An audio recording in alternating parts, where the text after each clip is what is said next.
is Pippa Jacks. He's from the Travel Trade Gazette magazine and joins me now. Pippa, morning. Morning. Look, there's some surprises in that list. I mean, let's start with the kind of the resurgent Tunisia, and we've seen, you know, a big rise in bookings there. But it is coming from quite a low base, isn't it? It is. So before that atrocity ensues, there were about 440,000 Brits going to Tunisia every year on holiday. Last year, I think it finished at about 120, 150,000. So it's great to see Tunisia coming back, but there's lots more growth it can still do, really, to match how it was before 2015. And Turkey as well, another one on that list that's a surprising favourite. It was a popular one, and again, with that political uncertainty, fell out of favour, now back on the rise. Very much so. There's a real confidence in Turkey again, so a lot of the tour operators have put extra capacity into Turkey for 2019, and it is a great value destination, so it's really attractive at the moment.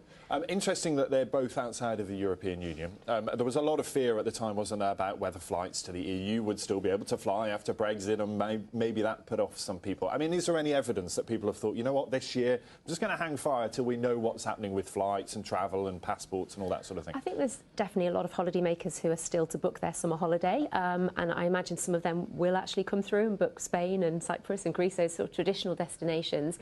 But just more generally, there is an interest in travelling further afield, and those non-Eurozone destinations are particularly attractive price-wise. And now, you know, it's much more possible to fly long haul for a week than it used to be, because aircraft have changed, and there's a general change, I think, in terms of where people will go on their 1 week, 2 week holiday. Yeah, and given that sort of fall in bookings to those European destinations, I would suspect there are some bargains to be had if hotel operators need to fill the hotels, plane companies need to fill those seats, don't they? There's definitely some good value holidays still to be had, but don't leave it too much later. If you haven't booked your summer holiday, go and speak to a travel professional and make sure you get something booked soon. And let's just talk about booking as a whole, because, you know, there's so many websites and places that you can book a flight here and a hotel here and a trip here.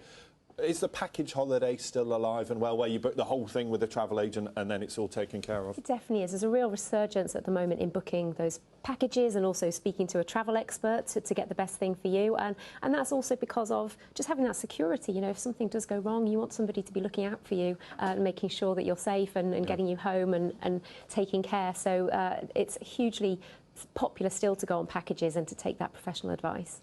It's really good to see you. Thanks, Pippa. Pippa Jacks there from the Travel Trade Gazette with some top tips on where you might be heading this summer. More from me after 8. See you soon. Thank you, and we are rushing.